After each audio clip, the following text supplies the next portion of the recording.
Hello everyone, thank you for joining us today. Today I'm here to show you my new little toy that I picked up. A nice little leather holster I picked up. Was just arrived from Priority Mail, as seen with the envelope. Sent flat rate, of course, with nice padded. That's my nice little toy here. It's a little leather inside the waistband, reinforced, done in both two-tone, black, and your mahogany. And as far as who did it, that'd be Mr. John Gleason of Gleason Custom Leather and Knives. Now, I was looking for a holster for a good while, and of course you always hear about Milt Sparks and the general stuff from Galco and the stuff that you can get from Blackhawk, and nothing really seemed to be what I was looking for.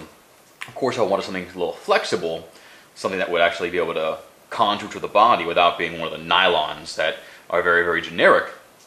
And so, because of my affiliation with Koteb, I was pulled into their realm of craftsmen, and I ran across John with his skills and products that he creates. And so after contacting him, talking to him for quite a while actually, about what I was after, we ended up coming up with this solution, and this is what was sent to me. So in essence, we are looking at a leather inside the waistband holster. Of course, you have your clips for the belt, and conforms inside the body.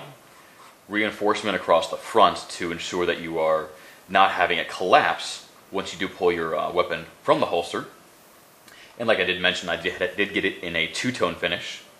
The body, even though lighting's not too good here, I apologize for that. It's kind of stormy outside, so we're not getting all the ambient light we normally do.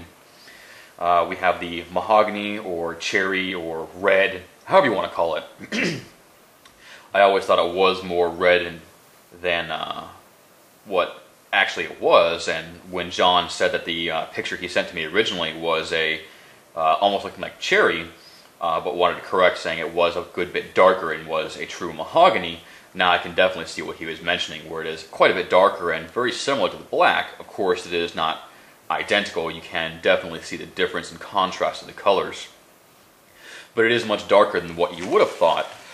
In the pictures, it showed to be almost identical to the red of the Priority Mail packaging. But I digress, going on about the colors a little too much here. But yes, it did arrive today. Quite a bit late, honestly, but that's from my mistake. I actually ended up texting him the wrong zip code, so that kind of got held up in the Postal Service's warehouses until they decided to correct it and get it to the right location. But of course, John knows I don't hold it accountable for that. It was not his fault whatsoever. But even with that, it still managed to get here, which is one nice thing, showing that it was done and handwritten. Being handwritten, only the zip code was wrong, so it was able to get to me here. Inside the package, you do have your holster, of course, that he gave me, and this padded envelope off to the side, and several of his cards for Gleason Custom Leather and Knives, and of course his email address is marked out. I'm guessing it was his old one, and his new stuff stamped on the back, as well as his new website. Quite a bit of stuff he has going for him as far as things he does do. Of course, he does the leather holsters. He also does custom knives, and he does grips as well. Grips aren't quite his main thing. His main thing is his leather work, which is beautiful, seeing it firsthand and actually having it in my hands.